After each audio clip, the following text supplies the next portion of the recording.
අපගේ පරම පූජනීය ගුරු දේවෝත්තම කල්යාණ මිත්‍ර පින්වත් ලොකු ස්වාමීන් වහන්සේට নমස්කාර වේවා. සාදු සාදු සාදු. පින්වත් මෑණියන් වහන්සේ, ශ්‍රද්ධාවන්ත පින්වත්නි,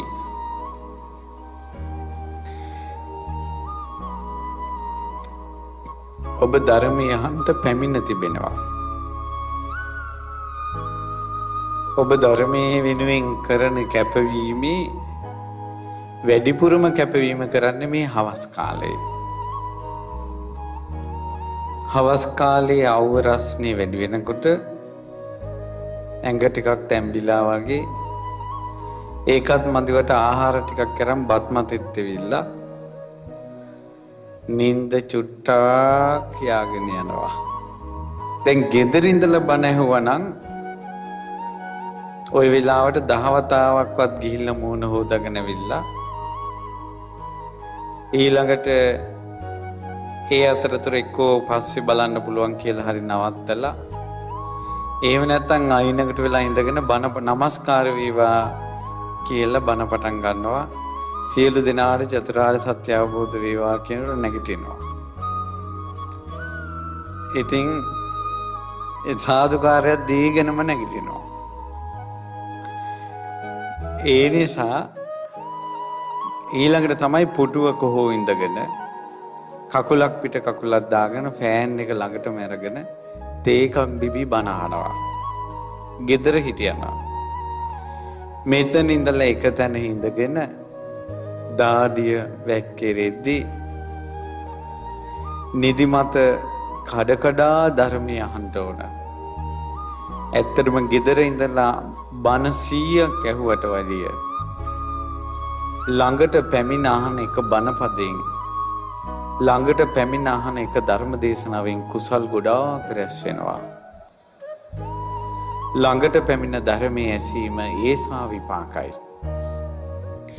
අපිට යම් කාලයක් එනවා ඇවිද කියා ගන්න බැරි, කොහෙටවත් යා ගන්න බැරි දවසක් එනකොට ඔන්න ටීවී එකකින් හරි රේඩියෝ එකකින් හරි බණ අහන එක කමක් නැහැ, යුතුයි. ඇවිද කියා ගන්න පුළුවන්කම තියෙද්දි තමන්ගේ පහසුව තකා එකතැන ගෙවල් වල ඉඳගෙන බණ අහන එකේ ළඟට පැමිණ බණ අහනවා තරම් මහත්ඵල මහනිසංස නැහැ. මෙතන ඉඳලා නිදා ගන්න බෑ, කැමති තැනකට යන්න බෑ. දැන් ගෙදර ඉඳින් බණ අහා ඉතින් කෝල් වෙනවා, ඒවත් උස්සනවා. එතකොට පැය භාගයක් බණ ඉවර වෙලා. ඒ නිසා ඔබ සතුටු වෙන්න ළඟට පැමිණ ධර්මය අහන්නේ කී ආනිසංස වෙදී කියලා. ඉතින් අද හවස් කාලේ කියලා දෙන්නේ අපූර්ව ධම්ම පරයය. පින්වත්නි, සුපිරි චරිත හොයාගන්න නැති තරම් කාගේ ජීවිතවල යම් යම් විදිහ වලින් වැරදි දෝෂ අඩුපාඩු සිද්ධ වෙලා. ඒතර උදේ කාලේ අපි ධර්ම දේශනාවක් ඉගෙන ගත්තා, සූත්‍ර දේශනාවක්, සාලීයක සූත්‍රේ. දෙව්ලොව උපදින්නත් බ්‍රහ්ම ලෝකෙ ඉපදින්නත් අමා මහ නිවන පිණිසත් ධම්මචර්යාව සමචර්යාව ඕන කිව්වා. ඒ කියන්නේ දස කුසල පත ඕන.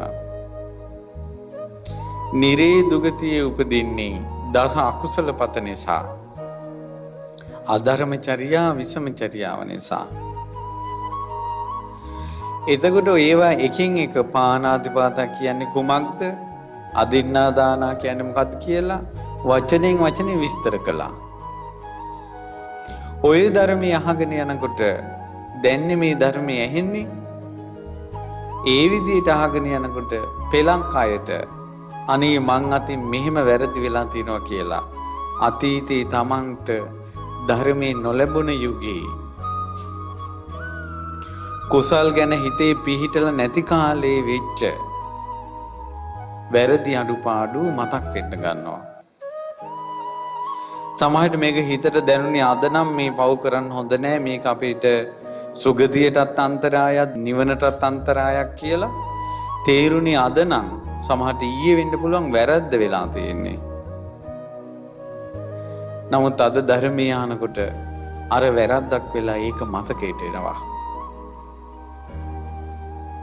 ගොඩාක් අයගේ ජීවිතේ පස්සට ඇදලා දාන එකක් තමයි වැරදි මතක් වෙන එක. එදුරු පින්වත්නි මේ වැරදි මතක් වෙන එකට මොකද කරන්නේ? ඔබ අහලා නැද්ද? එක ස්වාමීන් වහන්සේ නමක් ගෙදරට වඩිද්දී එක කෙල්ලෙක් කැවුම් ගෙඩියක් පූජා කළා. නැන්දම් ඇවිල්ලා ඇහුවා යේලිගෙන් මේ කැවුම් ගෙඩියක් තිබ්බ නෑ බං. අනේ ශ්‍රමණයන් වහන්සේ නමක් වෙඩියා දුන්නා කිව්වා. උන්දට හාමුදුරුවෝ පෙන්නන්න බැරි චරිතයක්. එහෙනම් මේ ගෙදර ලොක්කි උඹ කියලා ළඟ තිබ්බ මෝල් ගහින් දමලා ගැහුවානේ. අර කෙල්ලගේ ඔළුව පැලුණා. ලෙඩ ඇඳට වැටුණා. කෙන්දිරි ගගා දවස් 2ක් ඉඳලා මැරුණා. හැම වෙලාවෙම කැවුම් මතක් වුණා. හැම වෙලාවෙම කැවුම් මතක් වුණා. පූජා කරපේක. දැන් තවතිසාවී දිව්‍යාංගනාවක් අදටත් ඉන්නවා. එක කැවුමක් පූජා කළා. දැන් ඔයාලා කොච්චර කැවුම් පූජා කළා ඇතිද? නමුත් මූණු එල්ලිලා. මූණ කැවුම් ගෙඩිය වගේ වෙලා. මතක තියාගන්න පුංචි පිනක් කරලා හිත හිතා ඉඳලා දිව්‍ය ලෝකෙ ගියා වගේ තමයි. පුංචි පවක් කරලා හිත හිතා හිටියොත් අපාය යනවා.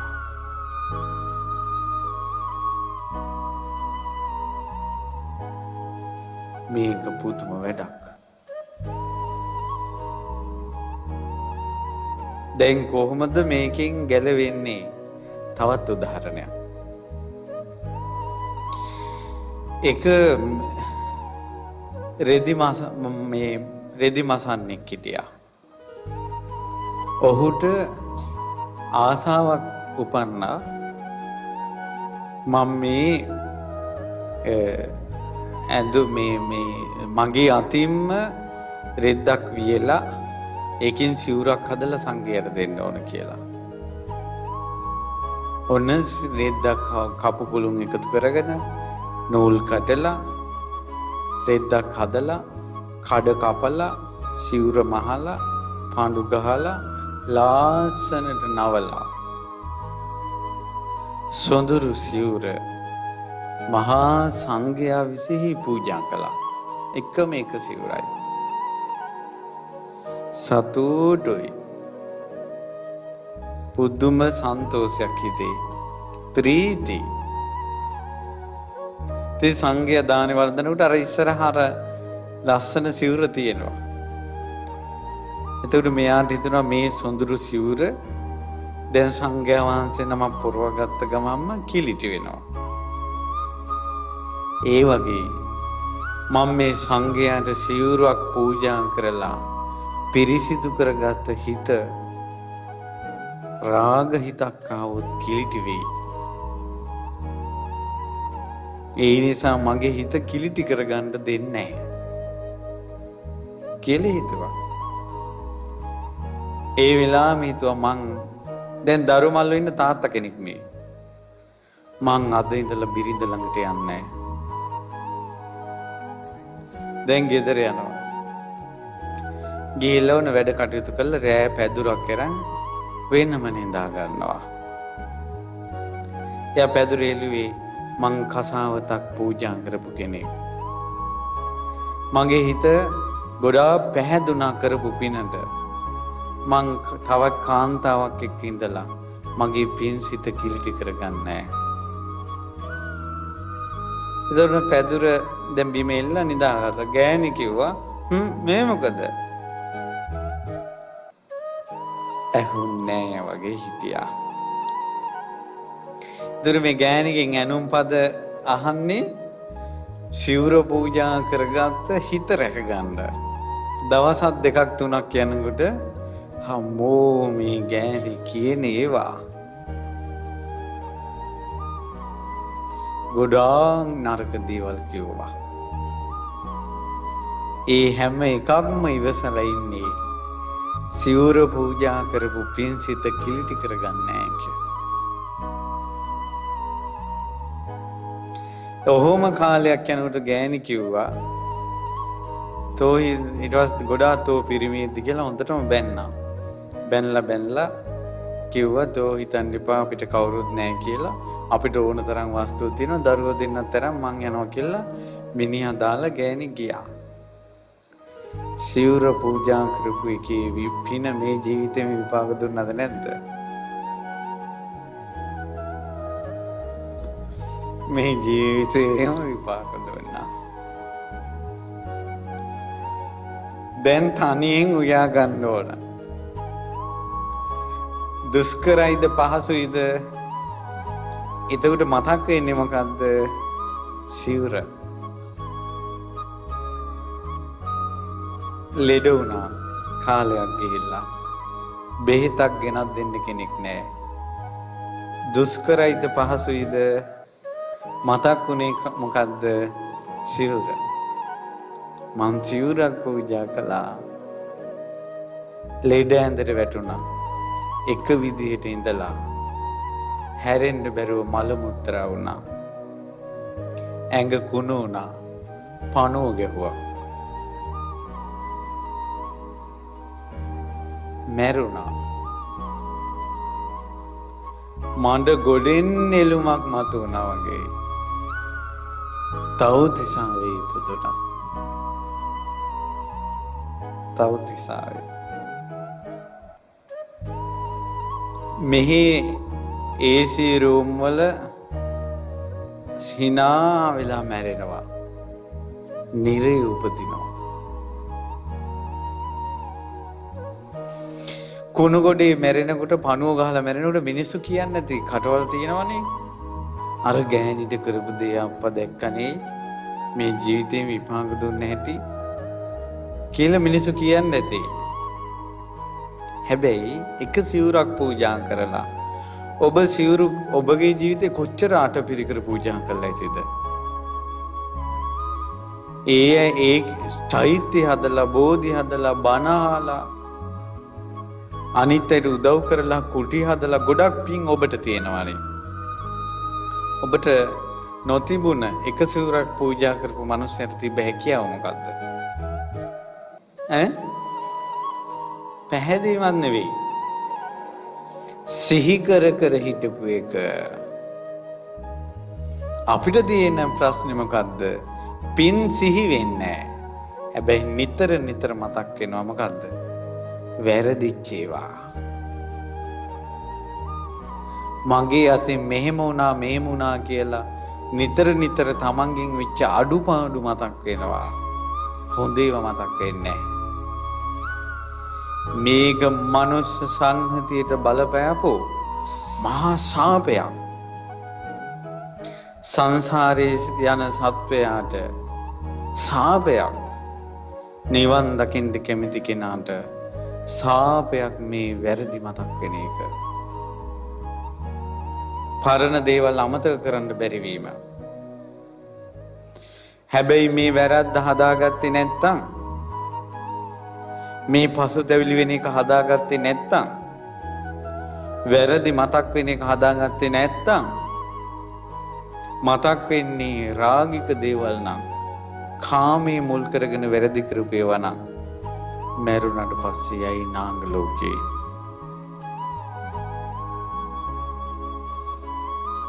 දරණ වැල වෙලාගෙන ඒ මතින් පෙන ගොබේ පුප්පයි. තරහ යන දේවල් නම් මතක් වෙන්නේ. පිනාස්සෙන් කෝපේ නම් මතක් වෙන්නේ. කොච්චර පින් තිබ්බ කෙනෙකුට උනත් දත් දෙක විලිස්සාගත්ත මහා රාක්ෂස යක්ෂ ජීවිතයක් ලැබෙයි. මේ පසුතැවීම ඒසා විපාකයි. පසුතැවෙන එක ශෝක කරන එක. එනිසා සියල්ල දන්න සියල්ල දන්නා වූ බුදුරජාණන් වහන්සේ වදාලා ශෝක කරන්නේ නැති එක යහපත උදා කරනවා. අශෝකං ඒතම් මංගල මුත්තම. ශෝක කරන්න එපා කිව්වා. ඒ නිසා දැන් ඊයේ වැරදුන එකට අද ඉඳලා ශෝක නොකළ යුතුයි. ඒ නිසා තමයි වැරදි හදන්න. ඔයත් යුද්ධෙන් පෙරදෙන තැන. යුද්ධෙන් පෙරදෙන තැන මේ උදේ ඉඳලා ගිය පාර වැඩසටහනේ අපි භූමිය හදාගන්න කියලා කිව්වා. නිවන් දකින්න මොන යුද්ධේ හරි කරන්න පොළොවක් ඕන. ගිය පාර වැඩසටහනෙන් කිව්වේ භූමිය හදාගන්න. මේ පාර වැඩසටහනෙන් කිව්වේ ওই භූමියේදී යුද්ධ කරද්දී පෙරදෙන්නේ ඇයි? පෙරදෙන පැති ටික හදාගන්න, වහගන්න. ඒ තමයි දස කුසල වලින් ශක්තිමත් වෙලා තියෙන්න ඕන. දැන් අද හවස් වරුවේ ඉගෙන ගන්නවා පසුතැවිලි වෙන්න හොඳ නෑ. කිසිම දෙයකින් පසුතැවිලි වෙන්න හොඳ නෑ. මොන පාපේ කළත් පසුතැවිලි වෙන්න හොඳ නෑ. පසුතැවිලි වෙවි ඉන්නකොට කරපු පව් සිහි කර කර ඉන්නකොට සමහරට කරපු පාපෙට වැඩිය සිහි කරපු එක බලවත් වෙලා මැරිලා නිරේ උපදිනවා. සමහරට පසුතැවිල්ල කියන්නේ පුංචි දෙයක් වෙන්න පුළුවන්. උදාහරණයක් අවුරුදු 20000ක් සිල් රැක්ක ස්වාමීන් වහන්සේ පාරුවකින් එගොඩ වෙනකොට ගහක අත්තක් අල්ලගෙන ඒ අත්තේ කොළයක් කැඩිලා ඒකෙන් හිතලා අයියෝ මගේ සිල් කැඩුනා කියලා හිතා ඉඳලා උරු පාරුව පෙල්ලුණා. උන්වහන්සේ අපවත් වුණා. ඒ ගඟේම නාගයෙක් වෙලා ඉපදුනා. ඒරප්පත්තක නාගයා. අවුරුදු 20000ක් සිල් රැකපු කෙනෙක්. මෙතන ඉන්නවා නම් අවුරුදු 20ක් එක දිගට සිල් රැකපු කෙනෙක් ඉතාමත් සුළුයි. එක්කෙනෙක් දෙන්නෙක් ඇති. අවුරුදු 20ක් එකට දිගට සිල් සංගත් අය අනිත් ඔක්කොම ඊයේ පෙරේදා ඉඳලා සිල් ගත් අය. අවුරුදු 20000ක් සිල් ගත්ත කෙනත් පසුතැවිල්ල නිසා නරක ලෝකයකට ගියා නම් මේ අවුරුදු 60ෙම සිල් ගත්තත් පසුතැවෙන එක අත්හැර ගත්තේ නැත්නම් අනතුරක් තියෙනවා. අනතුරක් තියෙනවා. හරිම භයානකයි මේ වෙච්ච වැරදි ගැන හිතා ඉන්න එක. පටස් ගාලා අමතක කරන්න ඕන. ආයෙත් අමතක කළා ඊළඟ දවසේ ආයෙ වැරද්ද කරනවා කියන එක නෙවෙයි. වෙච්ච වැරද්ද අමතක කළා ඉක්මනට කුසලෙ පිහිටන්න ඕන. ඒක ශාස්ත්‍රඥ වහන්සේ ප්‍රශංසා කරනවා. දැන් ඒකට සාධක දැන් කියන්නයි මේ හදන්නේ. එහෙම කරලා ජයගත් අයගේ විස්තර ටිකක් කියන්න හදන්නේ. උදාහරණ දෙන්නේ. සාක්ෂි දෙන්නේ. මේ අය කරගත්තා කියලා. බුද්ධ කාලේ වෙච්ච දෙයක් මේක. තරුණ කුමාරවරු 500ක් මහණ වුණා. මහාන වෙලා උන්වහන්සේලා සිල් ගුණ දන් රැකගෙන ඉන්නකොට දවසක් රාත්‍රී කාලයේදී නරක සිතුවිලි එන්න පටන් ගත්තා හිතට. පින්වතුනි බුද්ධ ශාසනය ගැන පැහැදිලා ඊටමත් ශ්‍රද්ධාවෙන් සෙනෙහවන්තව සිල් රැකගෙන බණ දහම් ඉගෙන යනකොට හිත පහදවගෙන කෙලෙස් දුරු කර යනකොට ඒ වාගේ සිල්වතුන්ගේ හිතට නමුත් කිරි හැලියකට කිරි භාජනයකට ගොම බින්දුවක් වැටුණා වගේ නරක සිතිවිලි උපදිනවා. උතුම් අයටත් උපදිනවා. භාග්‍යවතුන් වහන්සේ දිවසින් දැක්කා. හොඳට හිටපු උන්වහන්සේලා ටිකක් මේන්න දැන් ජරා සිතිවිලි ටිකක් හිතට ඇවිල්ලා. පින්වත් ආනන්ද මෙහෙන්ට ආනන්දයන් වහන්සේ වැඩියා. ආනන්ද මේ විහෙරේ ඉන්න සංඝයා රැස් කරගන්න ආනර බැද්දේ ඉන්න. සංඝයා රැස් කළා 509ම වහා සිවුරු පුරවාගෙන ගන්ධ කුටි ඉස්සරහට වැඩියා. ඒ වෙලාවේ තමයි බුදුරජාණන් වහන්සේ මේ දේශනාව වදාළේ. මේ දේශනාවේ නම පානීය ජාතකය. බුදුරජාණන් වහන්සේ වදාළා, පින්වත් මහණෙනි,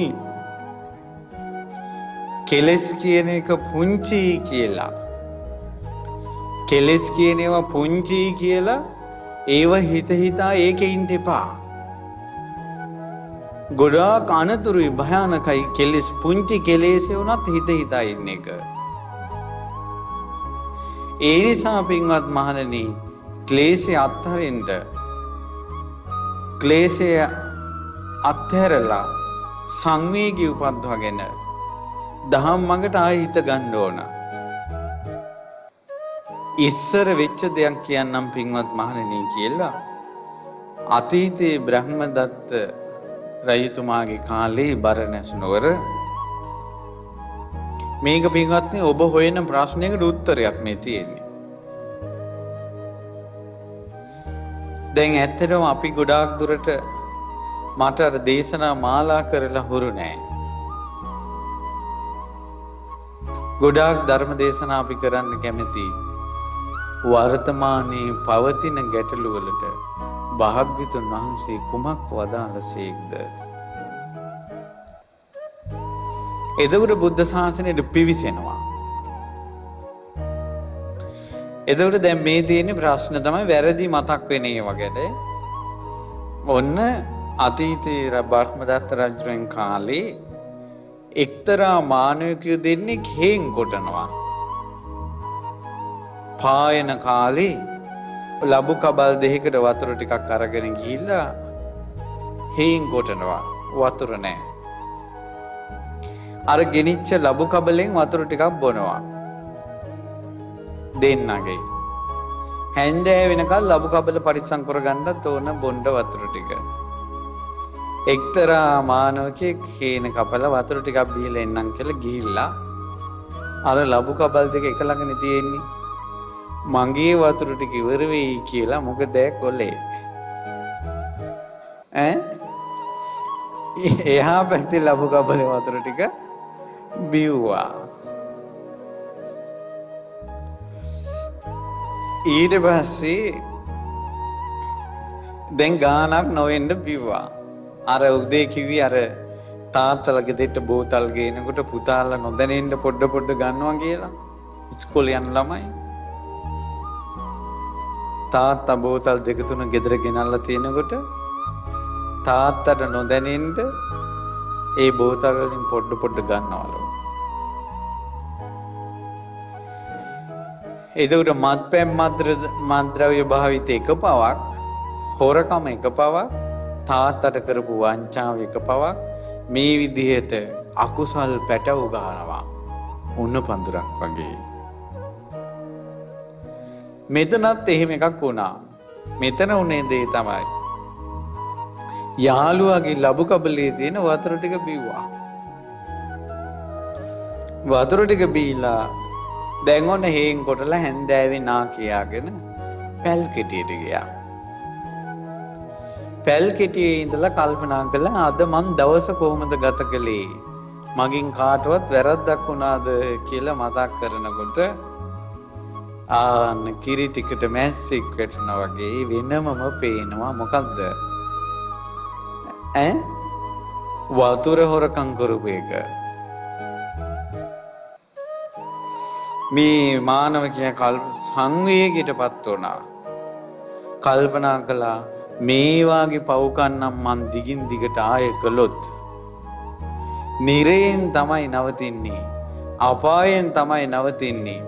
මේ වාගේ පව් මගේ ජීවිතේට චී කියලා පිළිකුල් කළා. පිළිකුල් කරලා ඒ උපන් සංවේගයෙන් හොඳට හිත දැහැන්ගත කළා. විදර්ශනාව පහළ වුණා. අනිත්‍ය දුක්ඛ අනාත්ම වශයෙන් ජීවිතේ තේරුම් ගත්තා. පසේ බුදුරජාණන් වහන්සේ නමක් වුණා. පුදුමයි පින්වත්නි. ඔයාලට නම් කොහොමද දන්නේ? මට නම් මේ ඉස්සල්ලාම මේක කියවපු දවසේ පුදුම හිතුණා. මේ දවල් වතුර හොරකම් කරපු කෙනෙක්. දවල් වතුර හොරකම් කරපු කෙනෙක් මේ පිළිකුල් කළා පව.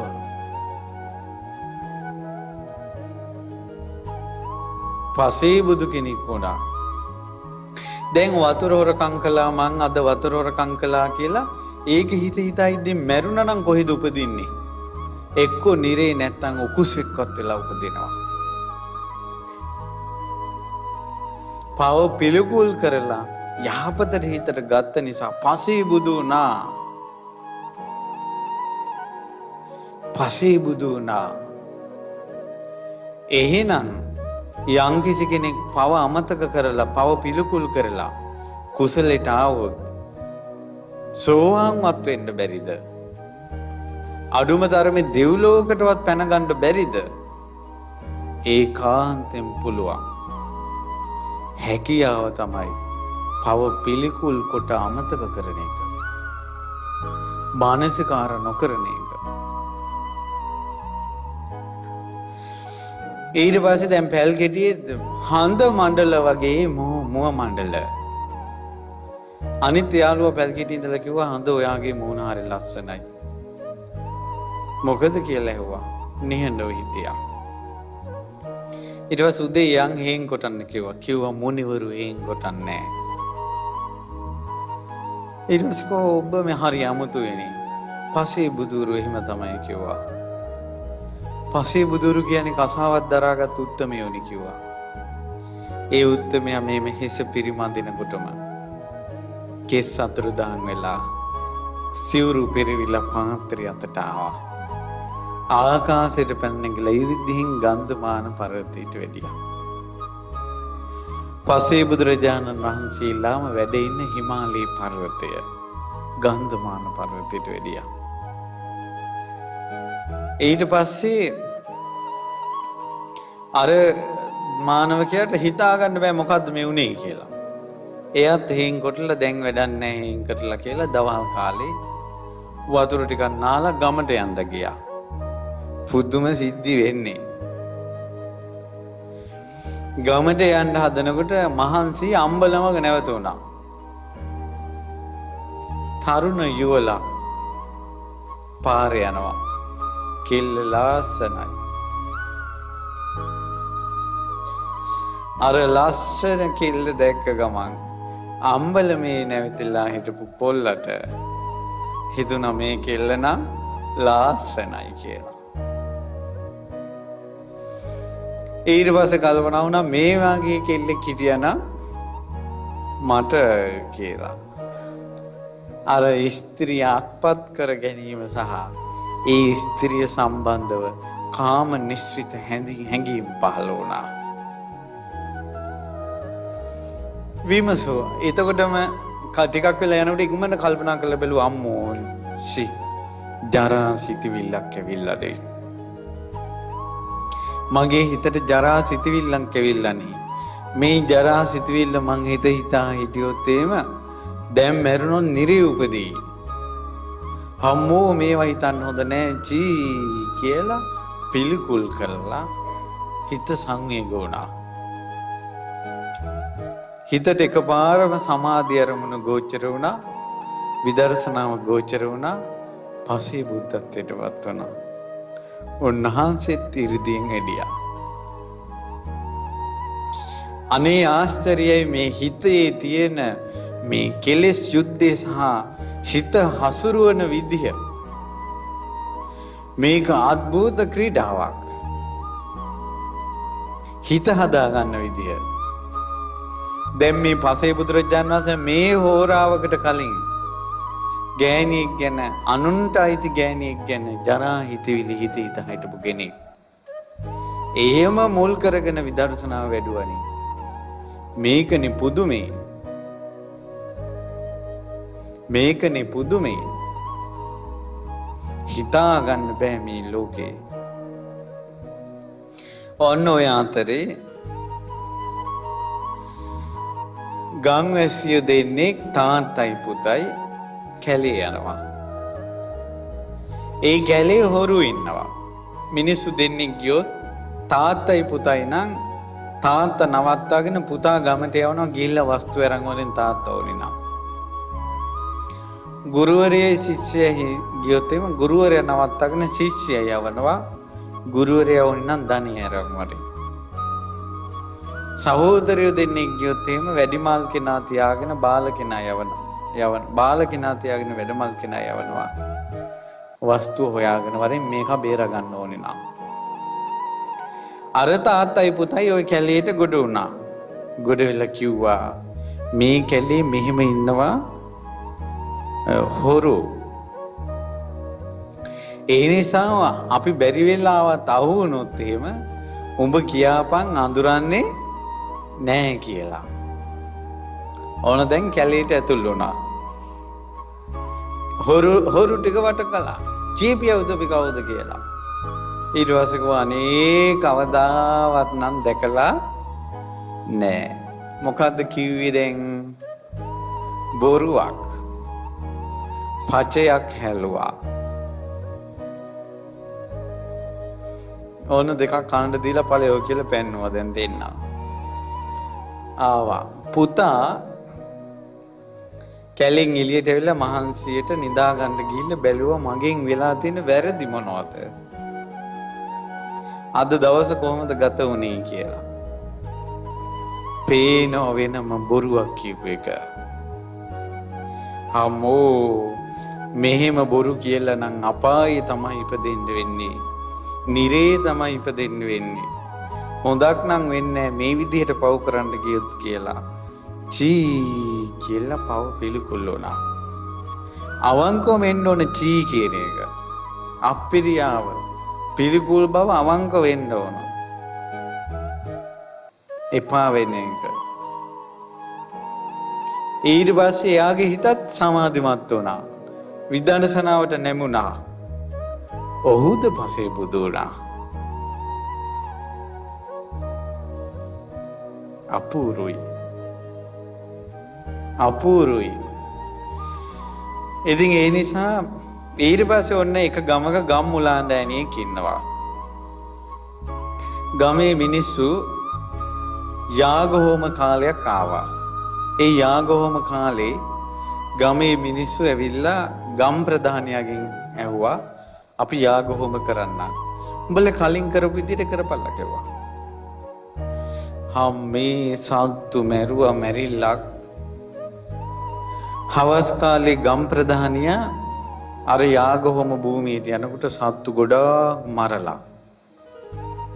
ඔහුට හිතුණා අයියෝ මගේ වචනේ නිසා තමයි මෙච්චර ගොඩක් මැරුණේ. දැන් මෙයා ප්‍රාණඝාතයට සම්බන්ධයිනේ. ඒ නිසා අයියෝ මේ මගේ වචනේ නිසා මෙච්චර ගොඩක් මැරුණේ. චී මට නම් මේ පව් කන්දරාව එපා. මම නිරේ උපදී. ඉපදිලා මේ ඔක්කොම කර්ම මට ගෙවන්න වෙයි. ආයෙමත් මේ පව් ජීවිත නම් මට එපා කියලා පව පිළිකුල් කළා. ඔහුගේ හිත සමාධිමත් වුණා. ඔහුටද විදර්ශනාව පහළ වුණා. ඔහුද පසේ බුදු වුණා. ඔහු දාකාසින් ඒ උත්තමයා දාකාසින් නන්ද මූලක පර්වතයට වැඩියා. තව තියෙනවා. ඔන්න ගම් ප්‍රධානියෙක් ඉන්නවා. ඒ ගමේ උත්සවයක් ආවා. ඒ කාලෙට බීලා නටනවා. ගම් ප්‍රධානියාගෙන් ඇහුවා අපි මේ කාලේ උත්සව සමරනවා. හොඳයි කලින් විදිහට හොඳට උත්සව සමරපල්ලා කිව්වා. අගේට සමරන්න ඕන කිව්වා. මිනිස්සු බී ගත්තා. හැලි වලම් බිඳ ගත්තා. අතට අහුවෙන එකකින් ගහගත්තා. අතපය කපා ගත්තා. හැලි වලම් බිඳගෙන අතපය කපාගෙන වැළපී ඉන්න මිනිස්සු දැක්ක ගම් ප්‍රධානියා. ඔහුටද සිතුණා මම මේකට අවසර දුන්නේ නැත්තම් මෙහෙම එකක් නෑනේ. මේ සත්වය දුක් විඳින්නේ මං අවසර දුන්න නිසානේ. අම්මෝ මේ සුරාවට මං අවසර දීලා සුරාවට මේ අය පොළඹවලා මං කරගත්ත පාපෙන් මං නිරේ උපදී. අපායේ උපදී. චී කියලා පිළිකුල් කළා. මං කොහොම හරි මේකෙන් හිත හදා ගන්න ඕන කියලා හිත හදාගත්තා. ඊට පස්සේ හිත සමාධිමත් වුණා. විදර්ශනාව පහළ වුණා. පසේ බුදු වුණා. දැන් පසේ බුදුරජාණන් වහන්සේලා කී නමක් ගැන කිව්වද? 5 නමක් ගැන කිව්වා. ඊට පස්සේ මෑත භාගයේ ඒ 5 නම්ම පිඩු සිංහාවදින්ට ගම්මානට ආවා. නගර ద్వාරයෙන් පින්නපාත වඩින උට රටේ රජුරෝ සිරිමැදුරු කෞරවේ ඉඳලා දැක්කා. ආරාධනා කළා ධර්මයේ මේ දානි වළඳන්න. පසේ බුදුරජාණන් වහන්සේලා 5 නම්ම මේ දානි වළඳන්න වෙදියා. දානේ පූජා කළා. වැඳලා ඇහුවා ඔබ වහන්සේලා පැවිදි වුණේ කොහොමද? ඇයි ඒ කාලේට පැවිද්ද දුර්ලභයිනේ. පසේ බුදුරුන්ගේ යුගයේනේ. ඔබ වහන්සේලා පැවිදි වුණේ කොහොමද කියලා ඇහුවා. පළවෙනි පසේ බුදුරජාණන් වහන්සේ වදාලා මහරජතුමනි මම එකකුහා මිත්‍ර විමි. මම ඒ මිත්‍රයාගේ නුදුම් පැම් බිව්වෙමි. මවිසින් කරන ලද එම පාපය පසුව පිළිකුල් කෙලෙමි. නැවත පව් නොකරමි අදිෂ්ඨාන කර එම නිසා මම පැවිදි වූයෙමි. හොඳට මේ කරුණ ටික හිතට ගන්න. පවක් වුණා, ඒ පාපේ පිළිකුල් කළා, ආය මම කරන්නේ කියන අදිෂ්ඨානයෙන් උතුම් ජීවිතයකට ආවා. පසේ බුදුත් වුණා නම් මඟඵල ලබන්නට කොහොමටත් පුළුවන්. සුගතිය යෑම ගැන කවර කතාවද? ඒ නිසා පව් පිළිකුල් කරලා නැවත එය නොකරමි කියලා හිතාගෙන හොඳ මාර්ගයට આવොත් ඔහුට කලින් කරපු පාපේ ඉස්සරහට එන්නේ නැහැ.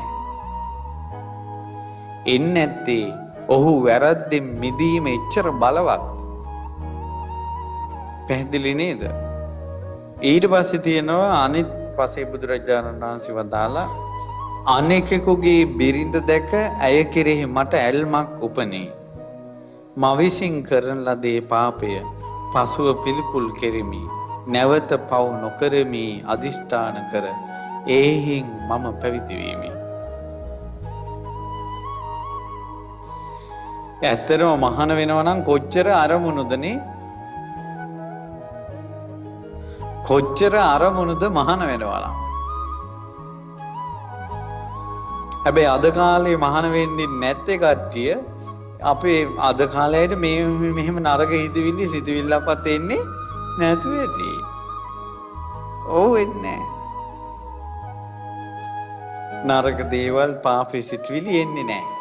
ඒ නිසා ඒවා පිළිකුල් කළා අලුතෙන් මහාන වෙන්න දෙයක් නැහැ. කොච්චර හොඳද?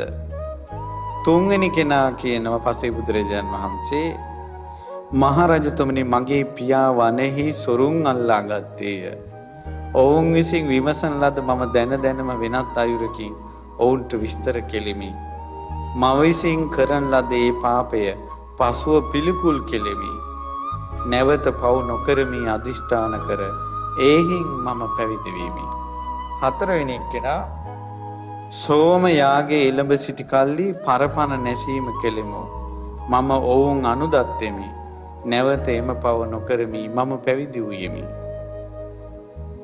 පස්වෙනි පසේ බුදුරජාණන් වහන්සේ දේශනා කරනවා පළමුව අප ගමෙහි රහමෙර මිහිරි පානයකයි පානය කරන්න වූවහුද බොහෝ වූ ඔවුන්ගේ අවැඩ පිණිස වූ මත්පැන් පානය කරවුව. මම ඔවුන් අනුදත්තෙමි. නැවත එම පව නොකරමි මම පැවිදි වූයෙමි. මේ විදියට විස්තර කියලා උන්වහන්සේලා පාත්‍රයන් ආකාශින් ගියා.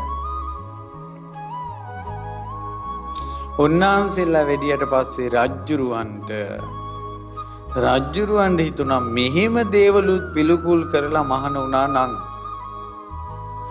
අන්තපුරයක් පිරිවරාගෙන නඩු හබවලට තීන්දුව දීගෙන ඉන්න රජ්ජුරුවෝ කොච්චර පව් පිළිකුල් කරන්න ඕනේද කියලා කල්පනාවෙන් රජ්ජුරුවෝ මේ ඉන්නවා මාලිගාවට වෙලා.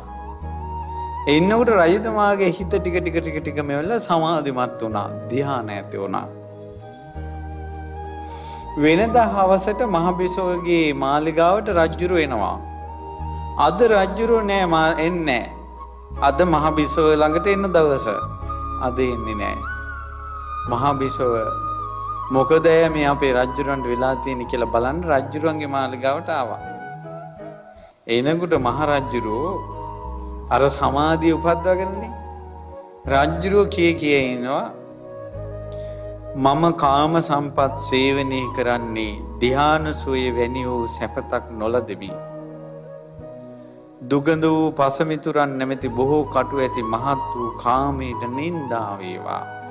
කාමේ නැමැති හතුරන්ට නින්දා වේවා කිය ඉනවා. චී මෙහෙම කාම ලෝකයක් නම් එපා. මේ කාම ලෝකෙට ආස නිසානේ මට ධානය ලබන්න බැරි වුනේ. සමාධිය ලබන්න බැරි වුනේ. ඒ නිසා මේ කාමයට නින්දා වේවා කිය ඉන්නකොට බිසව එනවා. බිසව දැහුණා.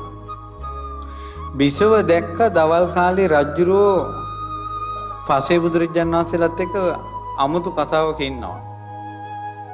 දෙමුත් රජුරෝ මොනවදෝ කියනවා. බිසව කල්පනා කළා රජුරවන්න කාම සැපේ ඇති කරවන්න ඕන හිතේ කියලා. කියනවා කාමයෝ සැප ඇත්තෝය. මහත් වූ ආස්වාද ඇත්තෝය. කාමයට වැඩි වූ සැපක් නොමැත. යමෙක් කම් සැප සේවනය කරද්ද ඔව්හු දෙව්ලොව උපදිත්. ඔන්න බවලතුන්ගේ බණ ඉතින්. බවලතුන්ගේ බණ දැක්කනේ. කාමේ භුක්ති විඳොත් ඒ අය දිව්‍ය ලෝක ඉපදිනවා කියලා රජුරවන්දි කියනවා. රජුරෝ කිව්වා ඒ මොඩ ගෑණී තෝ විනාශ වෙන්න එපා කිව්වා. කාමයේ කොහෙද බං කිව්වා සැපක්. මේ හැම කාම සම්පත්තියක්ම අත්හැරලා යන්න වෙනවා. නැති වෙනවා. කාමයේ ස්වල්ප වූ ආස්වාද ස්වල්පයයි ආස්වාදය. කාම සැපේ ස්වල්පයයි. මේ විඳ මේ නෑ. කොච්චර තරුපහේ හෝටල් එකට ගිහිල්ලා කෑවත් මේ අඟල් 4ක් විතර තියෙන දිවෙන් යනකල් විතරයි ඔක්කොම. ඊට පස්සේ ගිහිල්ලා ඉක්මනට දොරවල් වහගෙන අර කාපු ටික කාටවත් නොපෙනෙන්න තමන්ගේ නහයත් වහගෙන බැහැර කරනවා. එතකොට කාටවත් පේන්න දෙන්නේ නැහැ. කාම. ඊළඟට මේකප් කරගෙන මූණ පාට කරගෙන සුරංගනාවි වගේ පිරිස මැදට යනවා. උදේ වරුවද සුවසේ වාසය කරනවා. ටික ටික දාඩිය දාගෙන ඇඟ ගන්ධසාර වීගෙන එනවා. එතකොට ඉක්මනට පනිනවා. මට ගෙදර පොඩි වැඩි ටිකක් තියෙනවා කියලා පනිනවා. මේකප් ටික සෝදලා දැම්මට පස්සේ ආයෙත් අර හපේ මතුවෙනවා. හපේ මතුවෙනවා. කාමේ ස්වල්ප ආස්වාදයේ තියෙන හීනයක් දැක්කා වගේ. හීනකින් එක් වෙලා සොම්නසෙන් සිටිද්දී බොඳ වෙලා යයි ලෙස අවදි වී බලද්දී ඔබගේ සිත පිනවන යම් කාම සැපයක් තියෙනවද? ඒ දෙස මොහොතක් මනසෙන් බලනකොට ඒ මොහොතේ විතරයි. ආපහු පස්සේ ලොකු පසුතැවිල්ලක් ඉතුරු කරලා ගොඩාක් අනතුරු සිද්ධ වෙලා අද තරුණ ළමයි ගොඩාක් රස්සාවල් වලින් අයින් කරනවා. ඔයාලා දන්නවද දන්නේ නැහැ. ගොඩාක් කම්පැනි වලින් තරුණ ළමයි රස්සාවලින් අයින් කරනවා. ඒ අයි ළමයි එන්න පරක්කුයි රස්සාවට. ආවත් ගොඩාක් අය වැඩ කරද්දි නිින්ද යනවා. මක් නිසාදයක් රැය ඉලිවනතුරු ෆෝන් එකේ සිටීම. ෆෝන් එකේ වැඩිපුර ඉන්න අය හොයා ගන්න පුළුවන්. ඇස් දෙක කළුයි. ඇස් කළුයි. ගොඩාක් රැකියා ස්ථාන වලින් අයින් කරනවා. දෙයියනේ බොහොම අමාරුවෙන් හොයාගත්ත රස්සාව නැති වුණා. කාමේ නිසා පුංචි කෙල්ලෝ ඉහින් විනාශ වෙලා. කාමේ නිසා කොල්ලෝ ටික විනාශ වෙලා. කාමේ නිසා වයසක ඇත්තෝද විනාශ වෙලා. කාමේ නිසා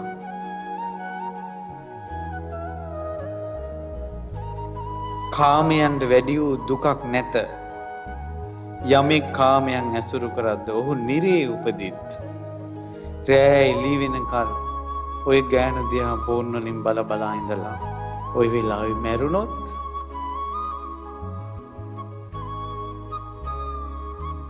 කාම අරමුණු හිත හිතා ඉඳලා මැරුණොත් දෙවියන් බඹුන් පවා වන්දනා කරනවා මේ සිවුරට. දෙමව්පියෝ පවා වන්දනා කරනවා මේ සිවුරට. රටක් ලෝකයක් වඳිනවා මේ සිවුරට. සිවුරක් ලබා ගන්න එක ලේසි නෑ. එච්චර උතුම් චීවරේ. එහෙව් චීවරයකට ආසා කළා මැරිලා සිවුරේ කාවෙක් වුණාද නැද්ද? සිවුරට ආසා කළා මැරිලා කාවෙක් වුණා නම් ෆෝන් එකට ආසා කළා ඒ වගේ වීඩියෝ වලට ආසා කළා මැරෙන අය කොහේ නම් උපදීද? කොහේ නම් උපදීද? මනාව මෝහත් කළ කඩුවද මනාව පන පොවන ලද සිරියද ආයුධයද හදවතේ පහර දෙන ලද්දේ යම්සේද කාමයෝ ඊටත් වඩා අතිශයින් දුක් සහිත වේ. උලකින් පපුවට අනිනවට වැඩිය අපිව පෙළනවා මෙහි කාමය. පෙළනවා කාමය. කාමය කියන්නේ ස්ත්‍රී පුරුෂ එකතු වීමම නෙවෙයි.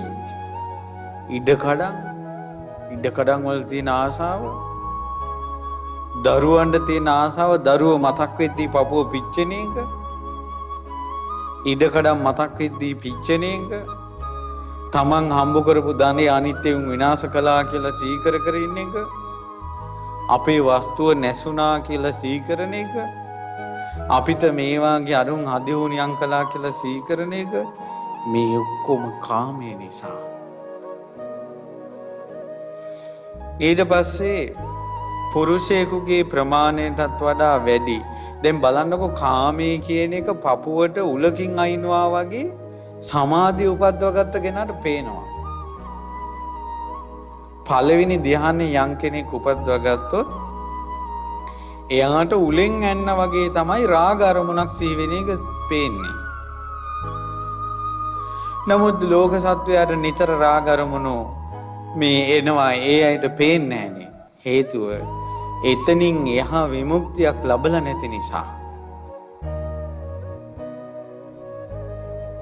හොඳ රසට කෑමක් කන තාක් කාපු දවසට තමයි තේරෙන්නේ මීට කලින් කෑම රස නෑ කියලා. ප්‍රනීත කෑමක් කාලා නැත්තම් නිරස කෑම කොහොමනම් හොයන්නද? තේරුණා නේද?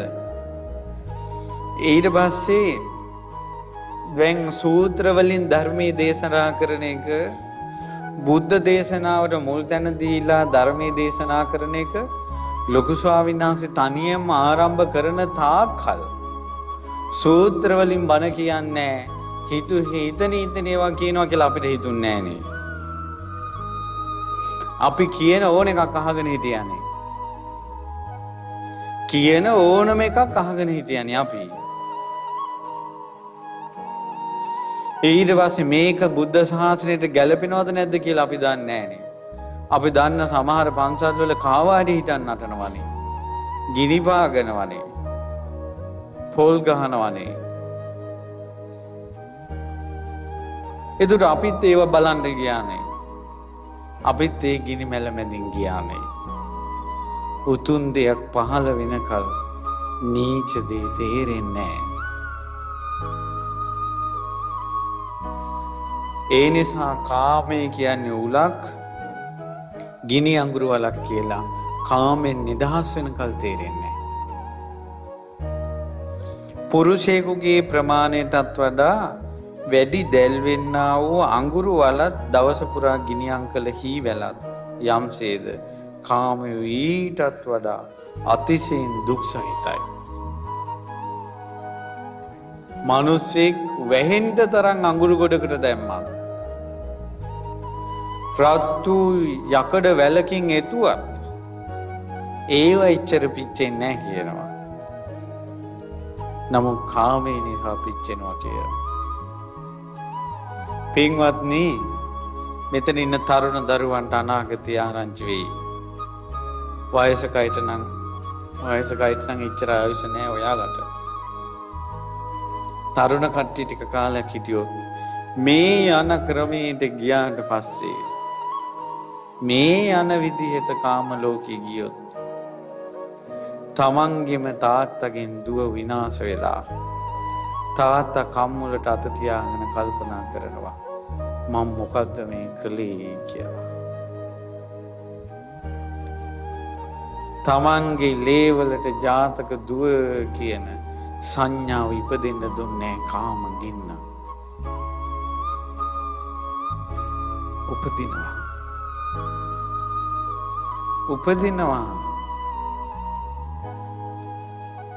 මේ වගේ ගැලවිලා පව් පිළිකුල් කළා යන දවසක් කවදාද අපේ සිත් තුළ උපදින්නේ. අකුසල් පිළිකුල් කරලා මේ හිත අකුසල් වලින් බැහැර කරලා මේ පිරිසුදු මාවතේ ගමන් කරන්නේ කවද්ද? හලාහල විස යම්සේද අතිශයින් රත් කළ තෙල් යම්සේද උණු කරන ලද තඹ මෙන්ද ඊටත් වඩා කාමයෝ අතිශයින් දුක් සහිතයි. තඹ උණු කරන තැන් වලට යන්න බලන්න. දවසක් තිස්සේ රත් කරපු තෙල් නටන විදිහ හිතන්න. ඊටත් වඩා කාමයෝ. හේතුව ඒ කාම ආසාව නිසා ලෝධිය හැලිවලට වැටෙනවා නිරේ ගිහිල්ලා. ලෝධිය හැලිවලට බිරිඳ ස්වාමියාද දරුවෝද අතහැර අන් පිරිමි සමග යන්නේ සල්ලාලකම් කරන්නේ කාමය නිසා. මේ පුංචි කෙල්ලෝ රස්සාවල් වලට ගිහිල්ලා ඔය ඇඟ මෙරිකන තැන්වල ඉඳලා එන මිනිස්සුන්ගේ ඇඟවල් මෙරිකා ඉන්නේ කාමය නිසා. ස්ත්‍රී ජීවිතයේ යම් පිරිසුදු බවක් ඇද්ද? පවිත්‍ර භාවයක් ඇද්ද? ඒ වෙන්දේසි කරන්නේ කාමය නිසා.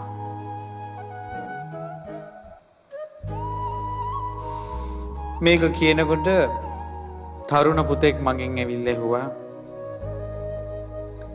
ස්වාමීනි මට ප්‍රශ්නයක් තියෙනවා. මං ඇහුවා මොකක්ද කියලා. ස්වාමීනි මං තවම ගෑනු ළමෙක් එක්ක යාළු වෙලා නැහැ. එතකොට මේ මං ඒක මගේ ජීවිතේට බාධාවක් නෙවෙයි නේද? ඊට පස්සේ කිව්වා පුතේ අම්මම කිව්වා විවාහ වෙනකල් කිසිම සම්බන්ධයක් පවත්වපො නැති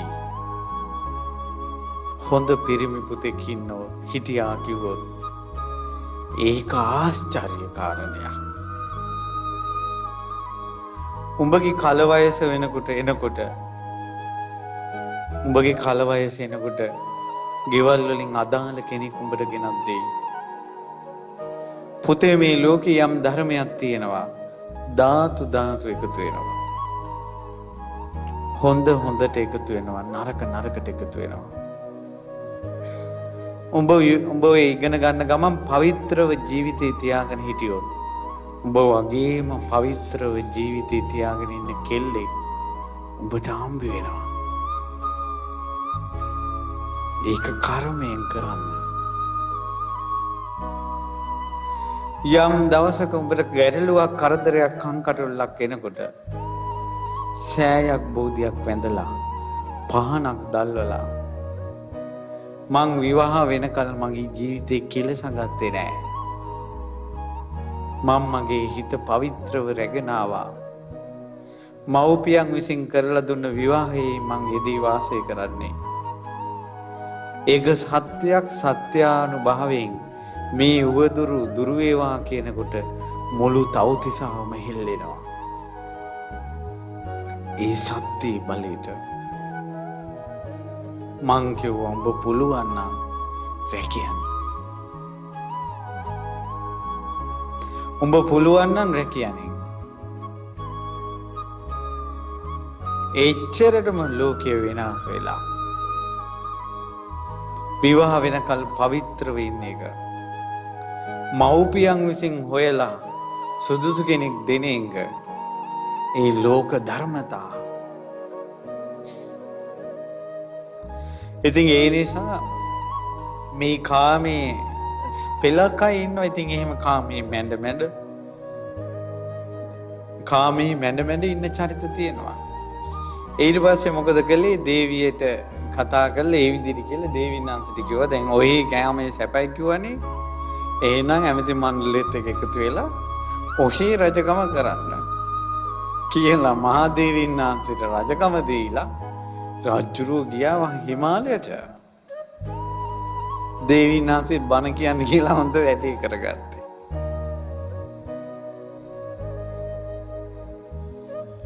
පසේ බුදුවරු පිරිනවම් පෑවා. ඒ පසේ බුදුවරුන්ට උපස්ථාන කරලා කෙලෙස් පිළිකුල් කරපු රජුරුව තමයි අපේ මහ බෝධිසත්වයෝ.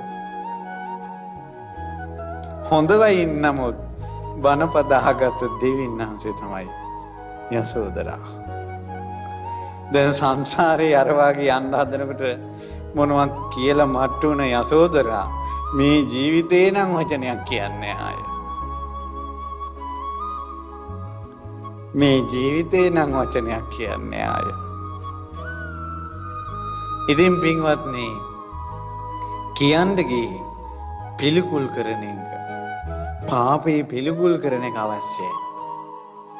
නරක හිත් එන්න පුළුවන්. සුපිරි චරිත අඩුයි.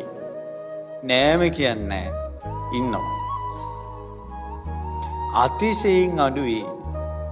ඒ නිසා සියලු බොහෝ සමස්තයකට අඩුපාඩුකම් දෝෂ තියෙනවා. ඒ නිසා ඒ වගේ හිත්වල ඒ ඇති වෙන අකුසල් සිතෙන් කයෙන් වචනෙන් විච්ච වැරදි වලට ගරහා කුසල් වඩන්න ඕන. වරදින් මිදුන බවට සාධක හදා ගන්න ඕන. ඊළඟට වරදින් අත්මිදින පින්කම් කරගන්න ඕන. කුසල් කරගන්න ඕන. ඊළඟට මෙතෙක් කරගන්න බැරි පින් ටික වහවහ රැස් කරගන්න අප්‍රමාදී වෙන්න ඕන. අන් අයගේ ප්‍රශංසාව බලාපොරොත්තු වෙන්න එපා. මේ දහම් මාර්ගයේ යනකොට ගොඩාක් නින්දා, කරදර, ලෙඩ දුක් එන්න ගන්නවා. ඒ හේතුව තමයි මේ කුසලයෙන් අකුසලයේ ගෙවා දානකොට නිරේවල් වල විපාක දෙන්න තියෙන කර්ම මේ ජීවිතේදීම එනවා. එතකොට නැති බැනුම් එනවා. අභූත චෝදනා එනවා. නැති ප්‍රශ්න එනවා. නැති බංගස්ථාන වෙනවා. ලෙඩ රෝග එනවා. කෝටියක් කරදර. ඒ සියල්ලටම මුහුණ දෙන අදහසින් ඒ සියල්ලටම මුහුණ දෙදී අමාරුවෙන් නම කුසල් මාවත හදා ගන්න වෙනවා. යුද්ධයට යන්න වෙනවා. ඉතින් ඒ නිසා පින්වත්නි මේ යුද්ධයට ගිහිල්ලා යුද්ධෙන් ජයගත්ත කෙනෙක්, අකුසල් දුරු කරපු කෙනෙක් ඒ අයගේ චරිත තමයි ටිකක් කිව්වේ. පින්වත්නි මේ කතාව දේශනා කරනකොට බුදුරජාණන් වහන්සේ අර නරක ජරා සිටිවිලි ඉපදිලා කුටිවලට වෙලා හිටපු හාමුදුරුවෝ 500ම අරහත්ත්වයටපත් වුණා. රහත් වුණා පින්වත්නි. අනේ මගේ බුදුරජාණන් වහන්සේ කොයි තරම් ලෝකෙට අනුකම්පාද. එතකොට ඒ ඇත්තෝ රහත් වුණේ ජාතක කතාවකින්. ජාතක කතාවකින් කොච්චර දේවල් ගණ්ඩ තියෙනවද මේ ජාතක කතාවකම. ඒකයි මෙච්චර දේවල් ජීවිතේ හදාගන්න තියෙද්දිම පඬිත ඉන්නවා ආච්චිලා. හාමුදුරනේ නිවන ගැන කියන්න ජාතක කතා කියන්න එපා. අපිට පොත් වලින් බලන්න පුළුවන්. පොත් වලින් අපිට කියවන්න පුළුවන්. අදාළ අර්ථය ඉස්මතු කරන්නේ කල්යාණ මිත්‍රයෝ. අදාළ අර්ථය ඉස්මතු කරන්නේ ජාතකයේ. මේකේ තව කොච්චර සත්‍තිස් බෝධිපාක්ෂික ධර්ම වැඩින ගුණ මේ කතාවේ තියෙනවා. සතිපට්ඨානයේ වැඩෙන ගුණ, ආර්ය අෂ්ටාංග මාර්ගයේ වැඩෙන ගුණ මේ ජාතක කතාවේ තියෙනවා. නොයසේනම් කෙසේද රහත් උනේ? මේ කතාව අහනකොට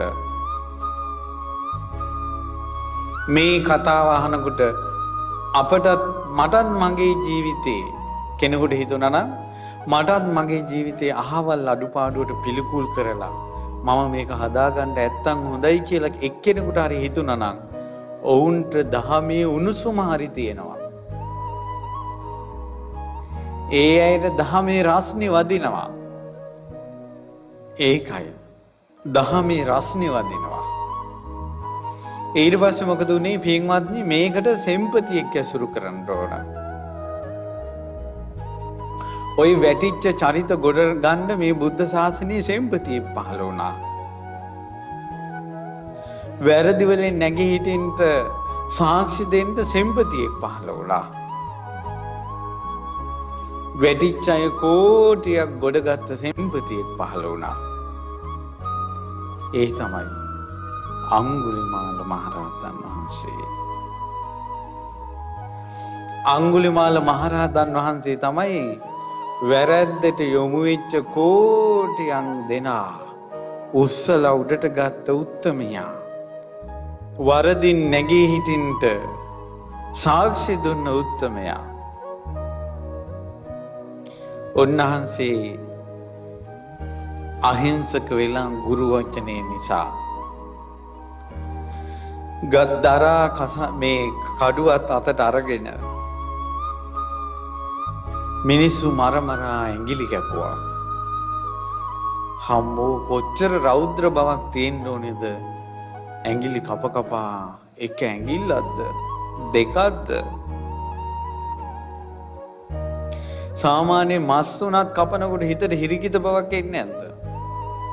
මස් කපනකොටත් හිතට හිරිකිතක් එනවනේ අප්පා. මේ කඩෙන් ගෙනාවු මස් කපනකොට, කඩෙන් ගෙනාවු මැරිච්ච මාළු කපනකොට හිතට මොකද්ද එකක් එනවනේ. බිත්තරයක් කඩනකොට මොකද්ද එකක් හිතට හිතෙනවනේ. එහෙව් එකේ කඩුවකින් මිනිස්සු කපා යනකොට එහෙම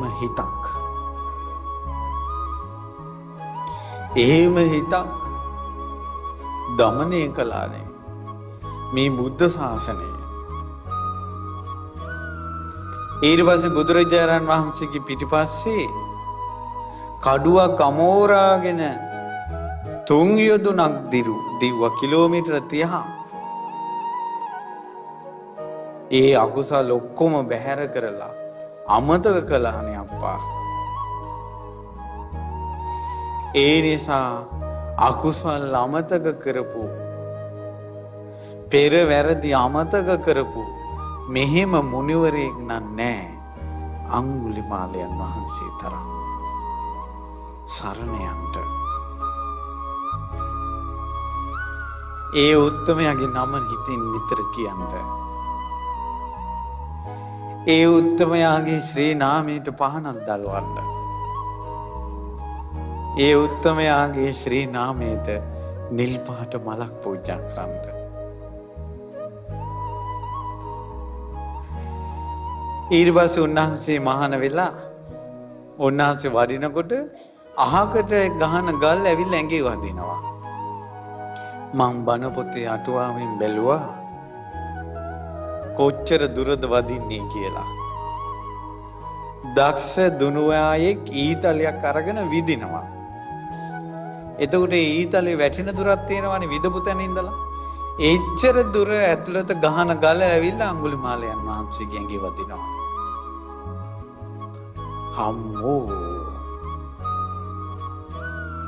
ගහපු අය දන්නේ නැහැ මේ ගල ගිහිලා කොහෙද වදින්නේ කියලා. අනේ මගේ අඟුලිමාලයන් වහන්සේ හිස උස්සලා නෙවෙයි බලන්නේ. අනේ මගේ අඟුලිමාලයන් වහන්සේ මේ හිසට වැදිච්ච ගල් පාරෙන් ගල බිමට වැටිලා ලේ ටික වැදුනොත් කොහෙන්ද වැදුනේ කියලා නෙවෙයි බලන්නේ.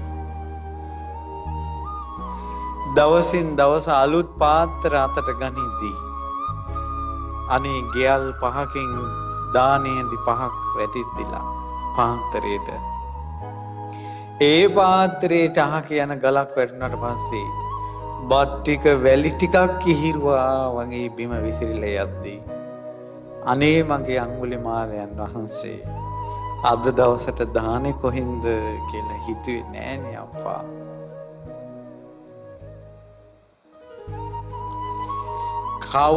කවමදාවත් මට මෙහෙම කරදරයි කියලා බුදුරජාණන් වහන්සේට කියලා නෑනේ අප්පා. කවදාවත් කියලා නෑ ගිහිල්ලා බුදුරජාණන් වහන්සේට මට මේ අහක යන ගල් වැදෙනවා කියලා. මුළු ජීවිත කාලෙටම එක දුකයි අඟුලිමාලයන් වහන්සේ කියලා තියෙන්නේ බුදුරජාණන් වහන්සේට. මුළු ජීවිත කාලෙටම එක දුකයි කියලා තියෙන්නේ. මොකක්ද ඒ දුක? අම්මා කෙනෙක් බැලපෙනවා කියලා. තමන්ගේ දුක අකුරක් කියලා නෑ.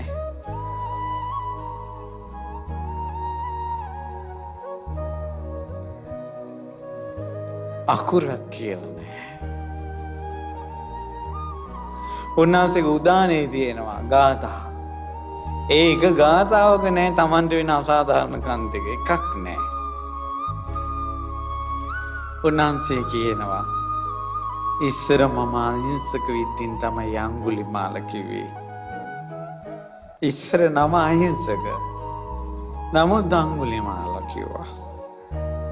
නමුත් දැන් ඇත්තටම දැන් තමයි අහිංසක. නමුත් ඇත්තටම දැන් තමයි මිනිස්සු කියන්නේ අඟුලිමාල කියලා.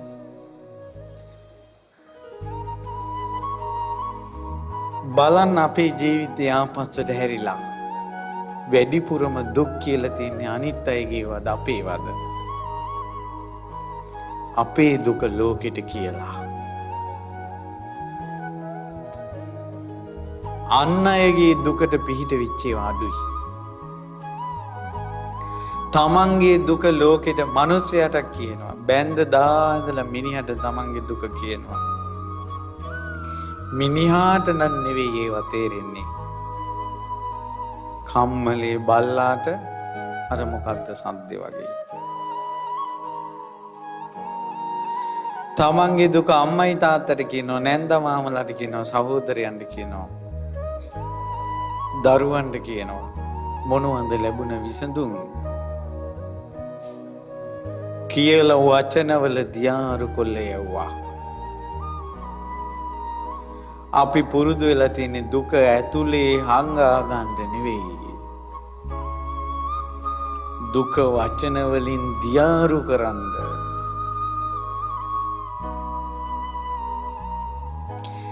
වචන වලින් දියාරු කළා නැතුව ඇතුලේ දුක හංගගෙන දහමත් එක්ක ගලපා ඉන්න කෙනා නිවන් දකින්නමයි. මක්නිසාදයක් ඔහුට දුක තේරෙනවා. විඳවනවනේ අප්පා. ඔහුට දුකෙන් නිදහස් වෙන්න ඕන. ඔහුට දුකින් නිදහස් වෙන්න ඕන.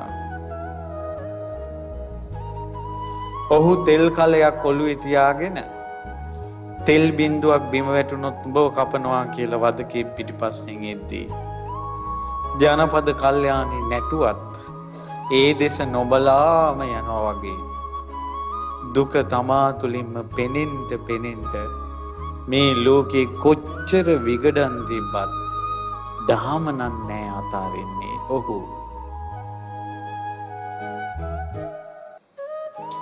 අපේ ආයෙත් නැවත පින්වත්නි මා පවසනවා.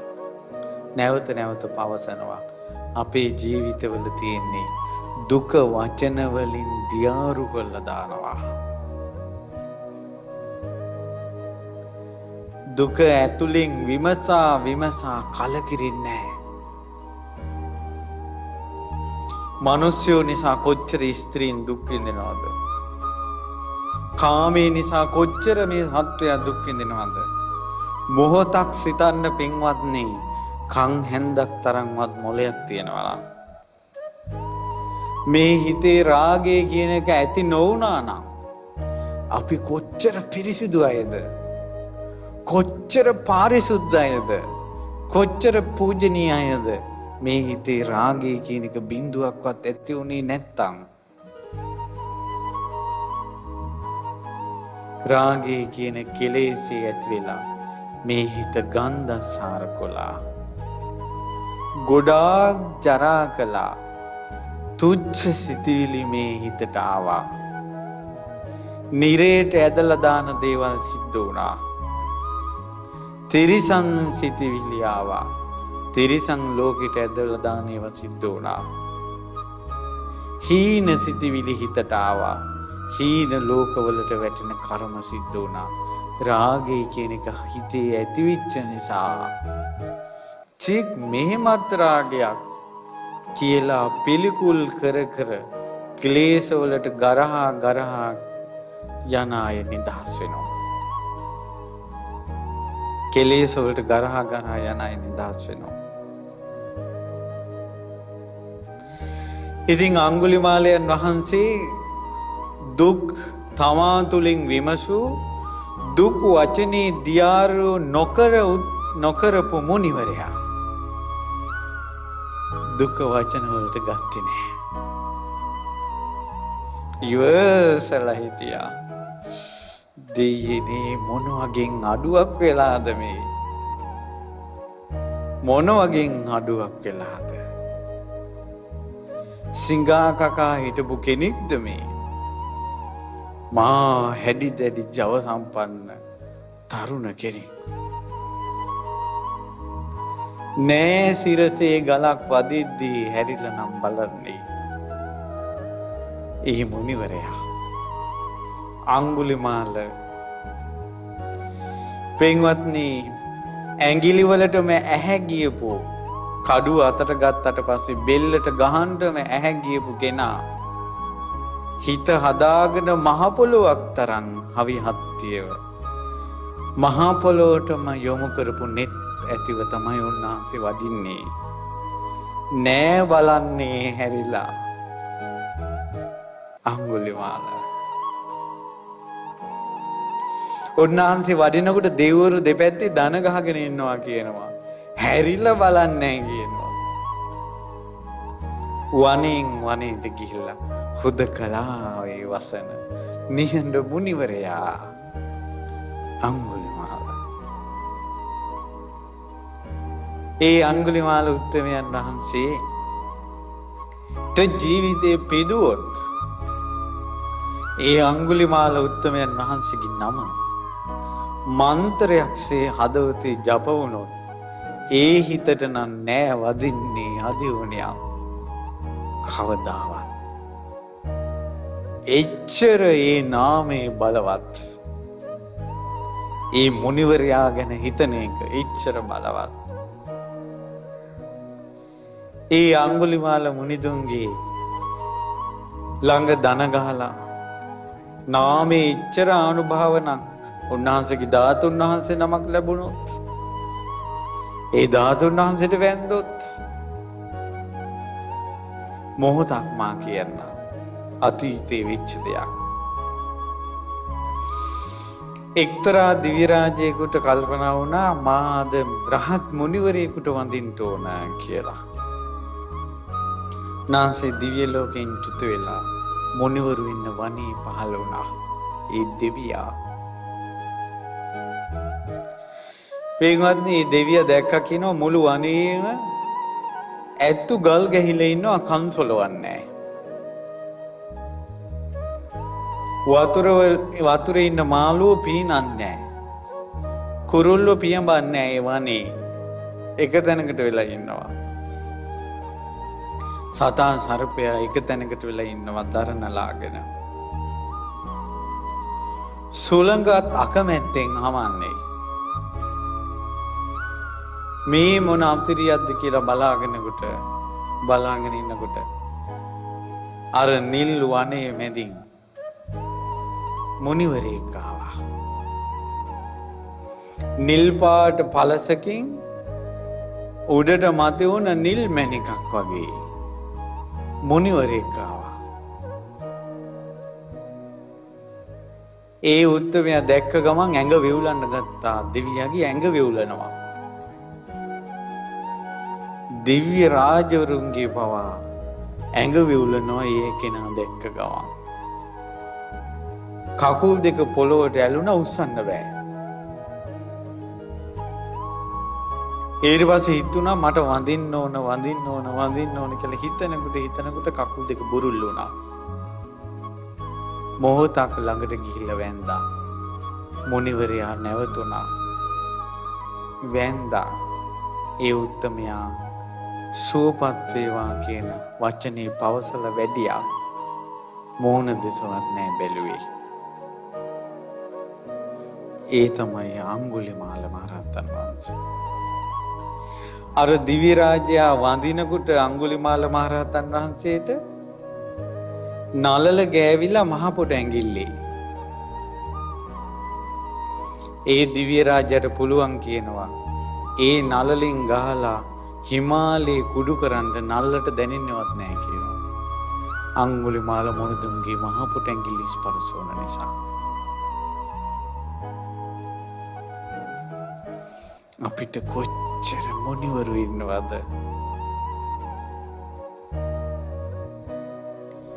ඒ මොනදුන්ගේ ධාතුන් වහන්සේලා ගොඩාක් වඩම්මලා. උත්තම ශ්‍රී අඟුලිමාල අරහන්ත වන්දනාව ලබන පෝයදා සිද්ධ වෙනවා. හවස 7 ඉඳලා රාත්‍රී 9 වෙනකල් බෝවත්ත මහමෙවුනා භාවනා සුපයේදී. මාක්නිසා දෙවෙනි වූ වන්දනාවක් කරන්නේ. බොහෝ දුක් විඳින මිනිසුන් සිටිනවා. වරදින් නැගී හිටින්න කැමති මිනිසුන් සිටිනවා. දරුවන්ට සෙත් පතා ගනු කැමති මෑණිවරු සිටිනවා. ගුරු ගෞරවය ආසා කරන පින්වතුන් සිටිනවා. ලෝක සත්වයාට සෙත් පිණිස යහපත පිණිස අඟුලිමාල මහරහතන් වහන්සේගේ සිරිපා වඳින්න ශ්‍රී අඟුලිමාල මහා සෑරජානන් වහන්සේ හදනවා. බෝවත්ත මහමෙවුනා භාවනා සුපුයි. ඒ උතුම් සෑය ඉදි කරන්න පෙර මිනිසුන්ට පින් පුරවා ගන්නත් ඒ භූමියට සිත් පිණිසත් ධාතුන් වහන්සේලා වඩම්මලා වඳින්නේ. ධාතු ප්‍රදර්ශනයක් නෙවෙයි ධාතු වන්දනාවක්. ධාතුන් වහන්සේලා වඩම්මලා කරඬුවේ තැන්පත් කරලා සෑයකට වගේ වඳිනවා. නිල් මල් සොයා ගන්න, සුවඳ සමම් මල් හොයා ගන්න, පිච්ච මල් හොයා ගන්න, සුවඳ පැතිරෙන අරලිය සොයා ගන්න. සීල සුගන්ධයේ කැමැත්තෙන්, වරදින් අත්මිදෙනු කැමැත්තෙන් ඒ සිම්පතියන් වහන්සේගේ සිරිපාවලට මල් ලිහින්න. ඒ මුනිවරයාගේ මහා ස්තූපේ හැදෙන බැවින් ගෙදර අඟුලිමාල මහරහතන් වහන්සේට පහනක් තියලා ඒ ළඟ කැටයක් හරි තියලා අඟුලිමාල පිරිත සිහි කර කර සෑය වෙනුවෙන් මුදල් එකතු කරගන්න. කාසි 1000ක් කැටේට වැටුණොත් අඟුලිමාල පිරිත නම් දහස් පිරිත කී නම් දැන් මේ 1000 වතාවක් අඟුලිමාල පිරිත කියලා. මට වරදින් නැගී හිටින්න ඕන කියන අදහසින් ඒ දේවල් කරන්න. එතකොට කාසි 1000ක් වැටෙනකොට මට වරදින් නැගී හිටින්න ඕන කියන සිතවිල්ල 1000 වතාවක් ඇවිල්ලා.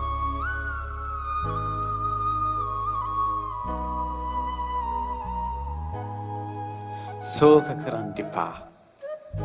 වැළපෙන්න එපා. ශෝකට නොකොට නොවැළපී දුක් හිතේ රඳවාගෙන දාමින් විමසා නිවන් දැක්ක මුනිවරයාට සෑය හදන්නේ. කවදා හරි ඒ මුනිදුගේ ගුණ ස්පර්ශ කරන්නට ඒ පින් උපකාරී වෙනවා. ඒ නිසා දැන් ජීවිතේ කාංගයක් කරගන්න අඟුලිමාල සෑය වෙනුවෙන් මොනවා හරි කරන්න ඕන අපි කියන එක. සෑය හැදෙනකොට ගඩොල් පිරිත් කී අදින්න. පිරිත් කී වැලි අදින්න. ගොඩාක් දුක් ගෙවා ගන්නට මුනිවරයා ළඟ. ගොඩාක් දුක් ගෙවා ගන්නට මුනිවරයා ළඟ. අපිට ජීවිතේ තියෙන ලොකු අඩුපාඩුවක් තමයි පසුතැවිලි වෙන එක. ශෝක කර කර ඉන්න එක. අමතක කරන්න බැරි බව වැරදි. හැබැයි හොඳට අමතක වෙනවා කරපු පින් ටික. මෙතන ඉන්නවා බ්‍රහ්ම ලෝකෙ ඉපදෙන්න පින් තියෙන අය. මෙතන ඉන්නවා පරිනිම්මිත වසවර්තියේ ඉපදෙන්න පින් තියෙන අය. මෙතන ඉන්නවා නිම්මාන රති ඉපදෙන්න පින් තියෙන අය. ඕනම දෙව්ලෝක ඉපදෙන්න පින් තියෙන අය. මාක් නිසාද පින වැහෙන්නේ? මොකක් හරි චූටි අඩුපාඩුවකින් හිත රිදෙනවා. පරණේව මතක් වෙනවා. චී කියලා හිතෙනවා. මේ වැරදි මතක් වෙවි හිතට දුක් දෙන දීන සිතට. සියල්ල අමතක කොට කුසල් සිහි කර කර පින් සිහි කර කර වරදින් මිදුන මහා මුනිවරයාට වලාගමින් මිදුන මහා මුනිවරයාට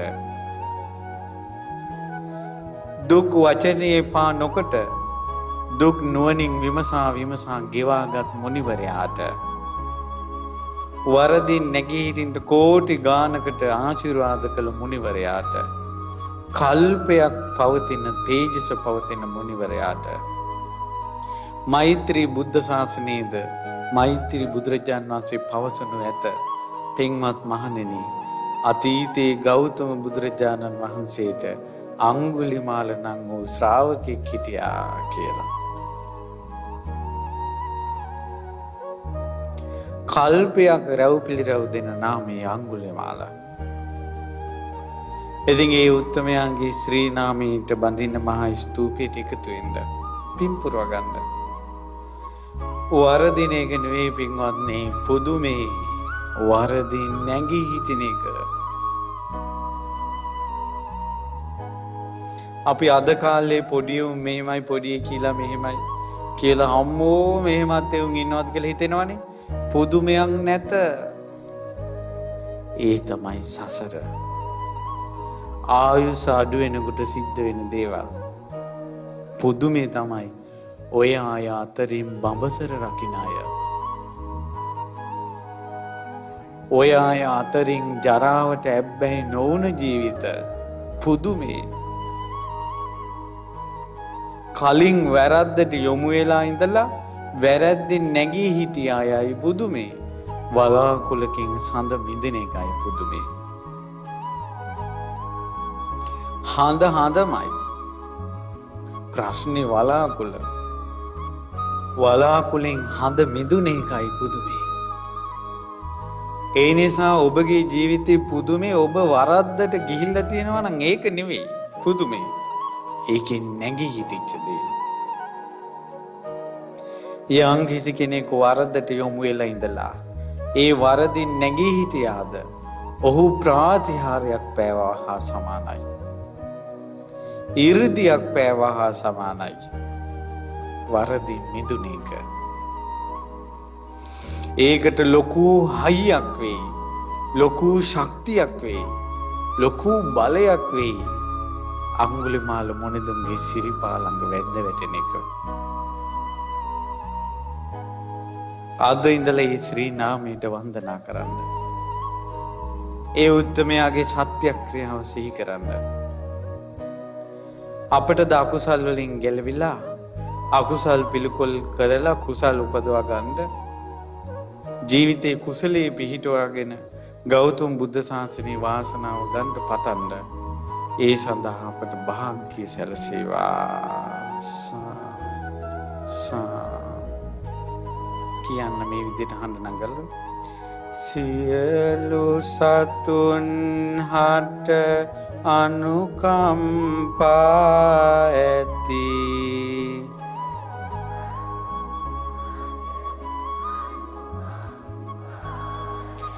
මින් කරුණා ගුණ පිරුණු සිතින්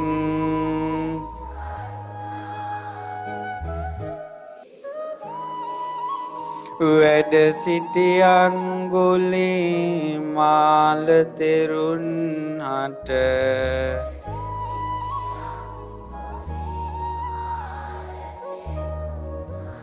වඳිනෙමු සැමදා සිත සතුටින්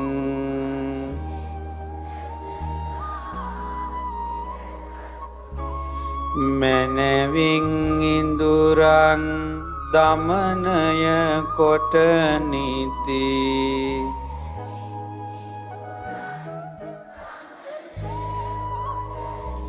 නසා හැම කෙලෙස් සිහි නොවනින්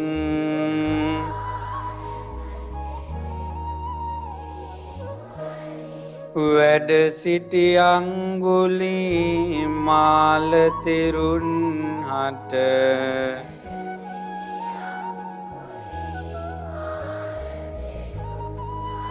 වඳිනෙමු සැමදා සිත සතුටින්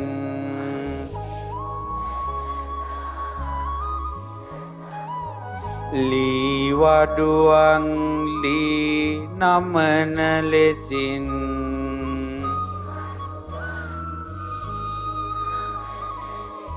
තම සිත දමනය කළ නුවණින්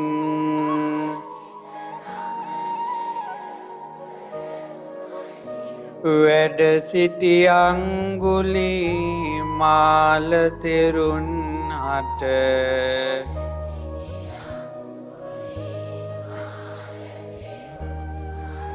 වඳිනෙමු සැමදා සිත සතුටින්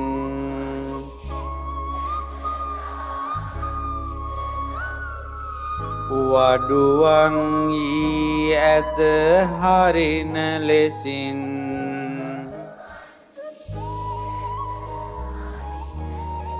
තම සිත දමනය කළ නුවණින්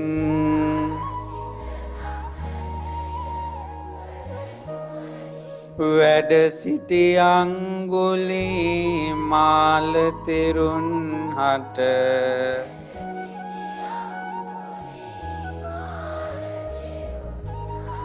වඳිනෙමු සැමදා සිත සතුටින්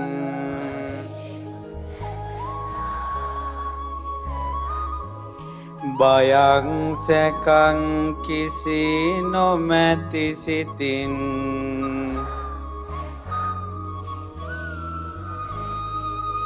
සැපසේ සැතපෙන සිත සතුටින්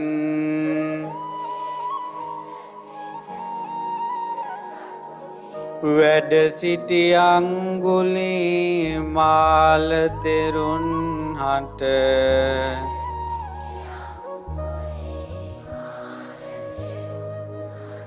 වඳිනෙමු සැමදා සිත සතුටින්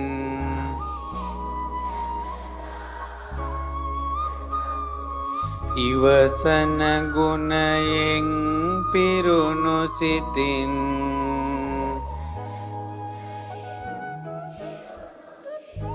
දුක සැප සම ලෙස රැගෙන නිතින්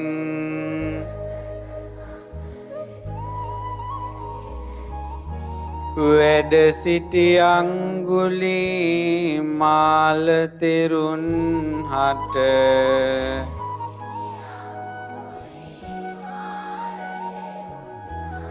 වඳිනෙමු සැමදා සිත සතුටින්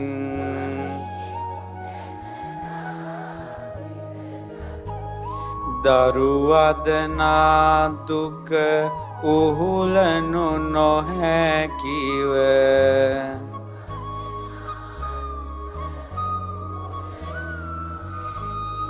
හඬනා මව් වෙත කුළුණු සිතින්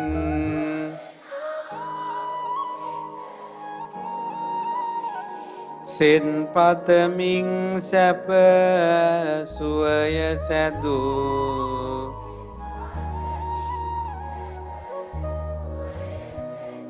අපගේ අංගුලිමාල තෙරුන්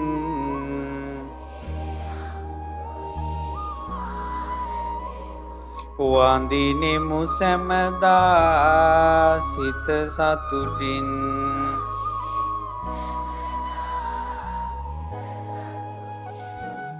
දහං මඟට ආදිනේ පටන්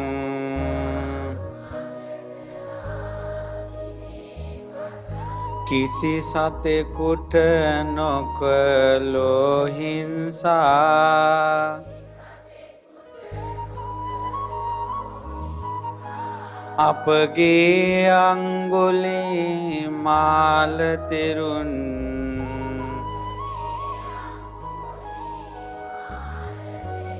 වඳිනෙමු සැමදා සිත සතුටින්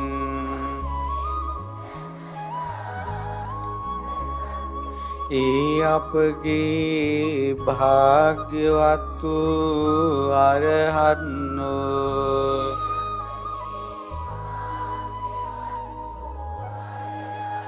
සම්මා සම්බුදුරජාණන් වහන්සේගේ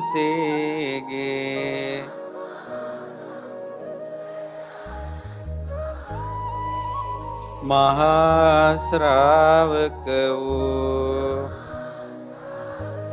මහා ගුණ ඇති මහා බල ඇති මහා තෙද ඇති මහා අනුකම්පා ඇති නිකෙලෙස් ගුණයෙන් බබලමින් වැඩ සිටි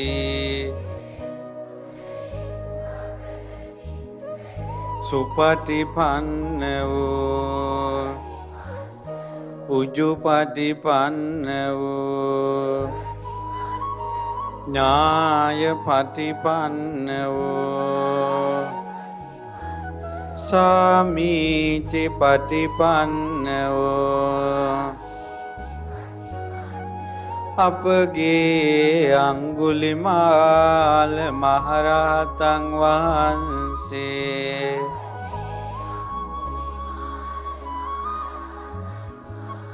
ආහුනීයවනසේක පාහුනීයවනසේක දක්ඛිනීයවනසේක අංජලිකරණීයවනසේක ලොවට උතුම් පින්කෙත වූසේක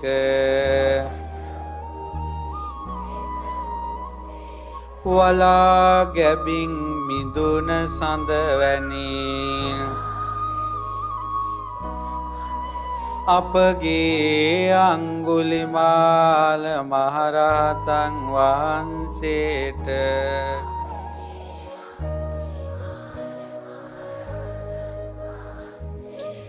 සාදු සාදු මම වන්දනා කරමි.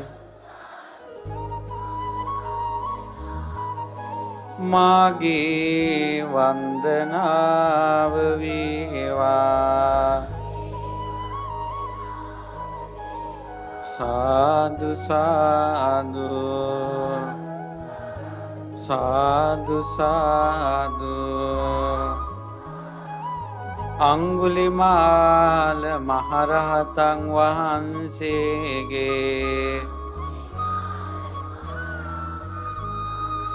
තේජානුභාවයෙන් සියලු සතට යහපත වේවා. අපගේ ජීවිත තුලද අඩුපාඩු සකසාගෙන සොඳුරු නිවන් මඟ ගමන් කිරීමට ආශිර්වාද සැලසේවා.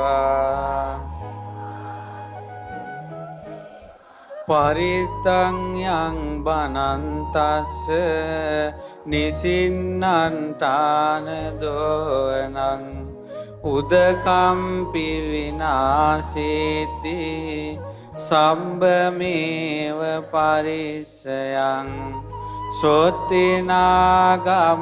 බුට්ඨානං යංච සාදේති තංකනේ තේරස්සංගුලිමාලස්ස ලෝකනාතේන භාසිතා කම්පන්ටායි මහතේජං පරිත්තන්තං බනාමහේ යතෝහං භගිනි අරියාය ජාතියා ජාතෝ නාවිජානාමි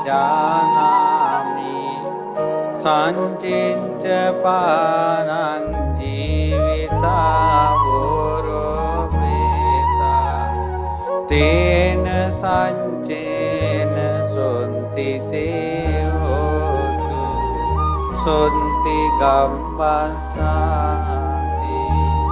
ඒතේන සංචේන සුවන්ති හෝතු මේ සත්